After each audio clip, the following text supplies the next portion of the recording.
Morning, everyone, and thank you all for joining us here at Live Now from Fox on this Tuesday. It's December 30th. My name is Corella Hara. I'll be with you throughout the next several hours, continuing to guide you through the day's top stories, also showcasing live events and live looks from around the world. We're going to start with a story that we are continuing to follow as I bring us to this live images that we have over in Gaza. As you know, just yesterday, What's up, everyone? Welcome to the video. I normally let the content play a little bit before, I get to talking, but, we're going to be reviewing this Live Fox Now, or Live Now Fox news clip about the meeting between Trump and Netanyahu. Um, look at Gaza, y'all. Just dirt and rubble. It's crazy. Like this is people's homes and businesses. Man, a lot has been lost in this area. Um this is I just want to say, man, imagine your city or your state, your town, whatever. Imagine it looking like this when you walk outside. Um it's crazy. It's absolutely nuts. President Trump did meet with Israeli Prime Minister Benjamin Netanyahu. President Trump there with Netanyahu by his side, saying that he wants to get the second phase of the Gaza deal as quickly as possible. But there has to be a disarming of Hamas. Now, the ceasefire between Israel and Hamas that the president championed has mostly held, but progress has slowed recently. Both sides accuse each other of violations, and divisions have emerged among the U.S., Israel, and Arab countries about the path forward. Joining us now to discuss this even further and really highlight some of the key takeaways from that meeting between both of those world leaders is Enia Kervin. She is the Israel Program Director at the Foundation for the Defense of Democracies. Enia, good to have you. Thanks for having me, Carol.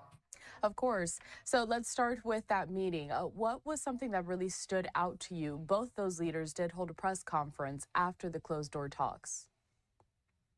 Yeah, so one of the things that I was looking for was whether Trump was going to put any daylight between Washington and Jerusalem. There have been some rumors circulating and some stories that Trump's negotiators were getting frustrated at the Netanyahu government for lack of movement towards phase 2 of the Gaza deal. But what we saw on the podium was the opposite of daylight. It was an embrace of Israel. It was a support for the Jewish state. It was saying that Israel is holding up its obligations. And there were some thinly and not so thinly veiled threats towards Israel's adversaries. I also want to bring us back out to those live images because I had just mentioned that it's not just the U.S. and Israel that are really, at the forefront when it comes to this ceasefire, making sure that we get to that second phase, but other countries are a part of it as well. Several mediators from around the world are looking for the next steps when it comes to Gaza. So, Enya, what are some of the conflicts that the U.S. and Israel are dealing with right now when it comes to getting to that next point? Well, the big question on everyone's mind right now is, will Hamas disarm? This was a very central tenet of Trump's ceasefire that he brokered about 10 weeks ago.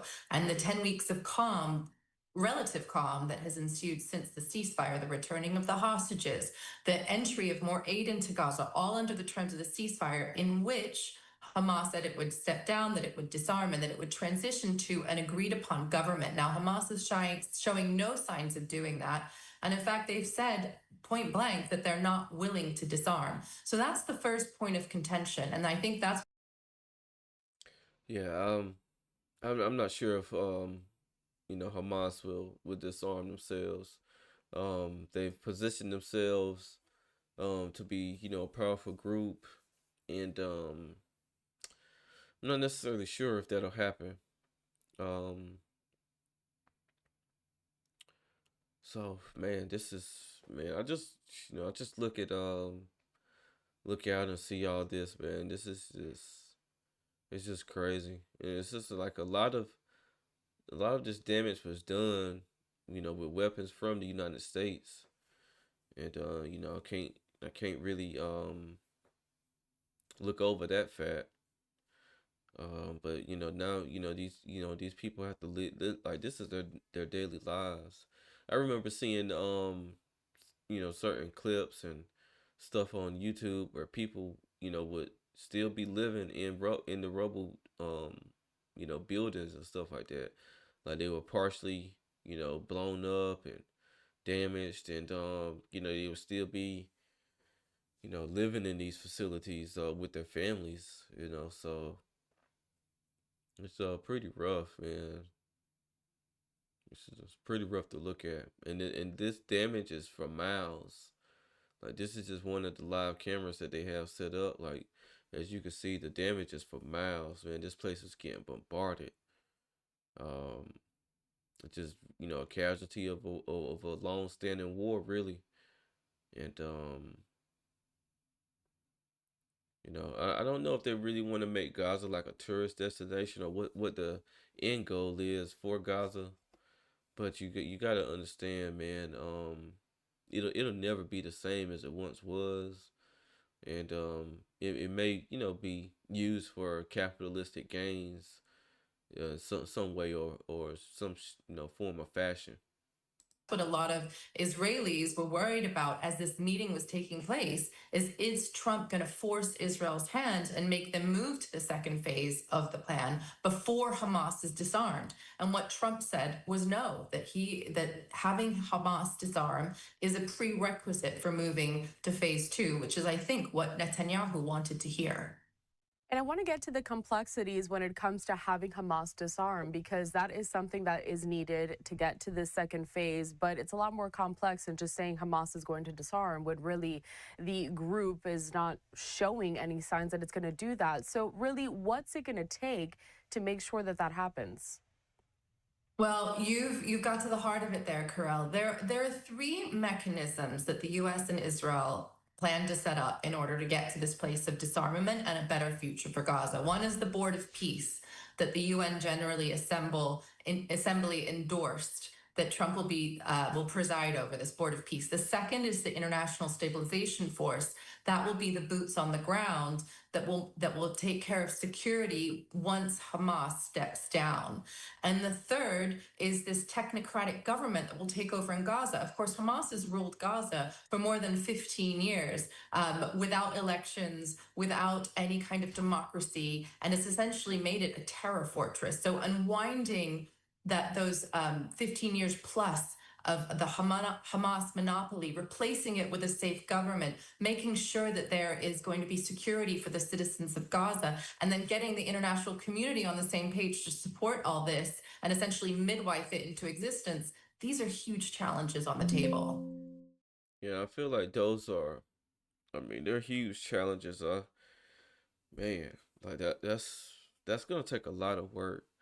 They're saying, she's saying that Hamas has, um, ruled this area, been in Gaza for over 15 years.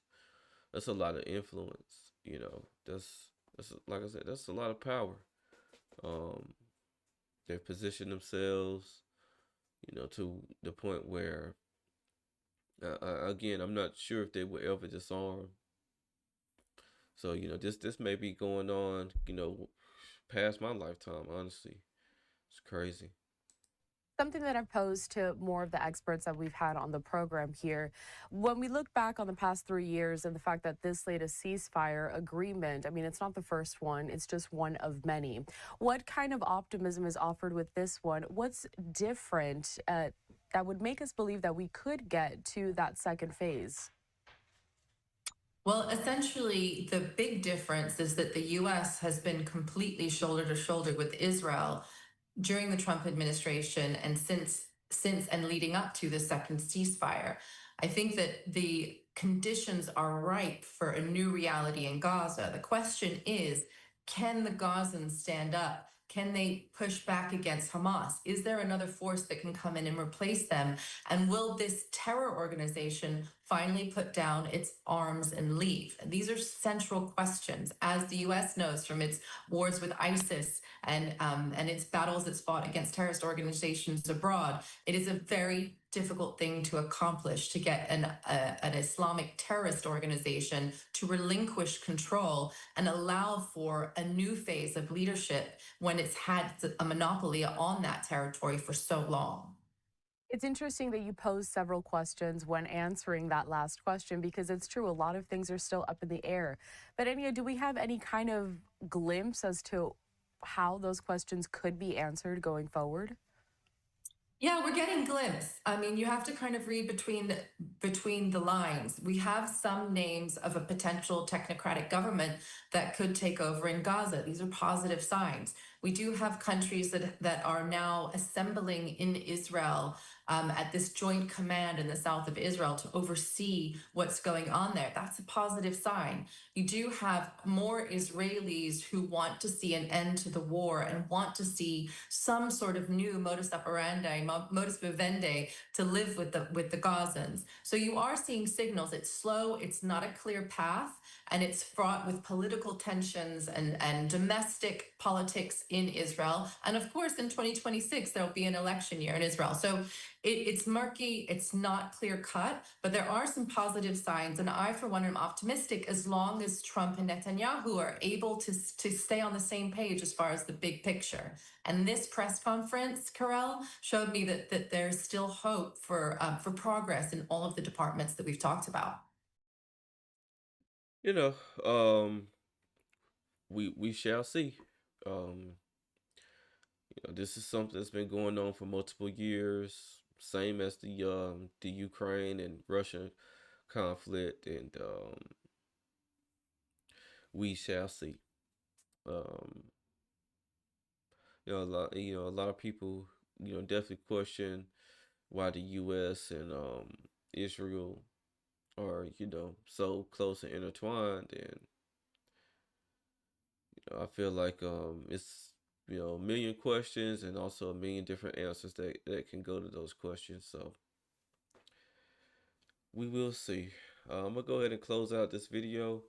Again, if you like my content, make sure you like, comment, and subscribe to my channel. This is Justin Paul. Peace.